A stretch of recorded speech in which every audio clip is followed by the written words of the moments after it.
Le Niger a fait un point d'honneur pour rendre des plus agréables le séjour de ces milliers d'invités au 33e sommet de l'Union africaine. Pour ce faire, plusieurs hôtels de standing international, des résidences et des palaces de premier choix ont été mis en contribution pour héberger les nombreux hôtes de ce grand événement.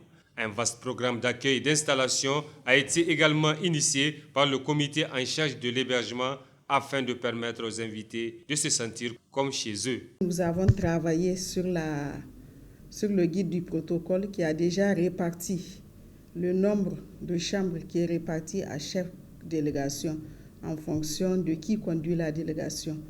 Par exemple, quand c'est un chef d'État qui conduit la délégation, sa prise en charge est assurée par l'État du Niger en lui octroyant une suite ou une villa et deux chambres non payantes et 5 chambres payantes dans les hôtels.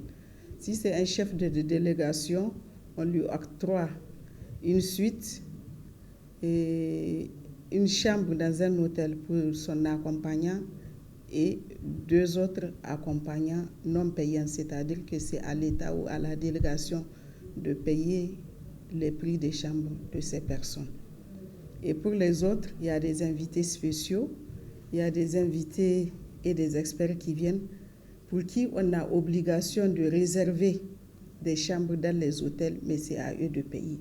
Pour l'heure, le seul petit couac que rencontre cette commission hébergement, c'est le plan de vol des invités qui biaise un peu l'ordre organisationnel. Pour les événements parallèles, il y a déjà beaucoup d'invités qui sont arrivés.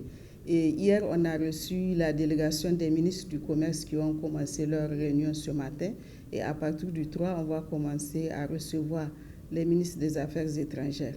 Et on a reçu aussi les ambassadeurs et le personnel de l'Union africaine. Ils viennent à compte-gouttes. Mais le problème qui se pose avec les vols, certains viennent à l'avance et d'autres ratent leur vol et ça nous cause des petits problèmes avec les hôtels. Malgré la floraison de demandes et le nombre croissant d'invités, la responsable de la commission hébergement affiche un optimisme réel. Selon elle, tous les invités auront un toit confortable pour mener à bien cette mission.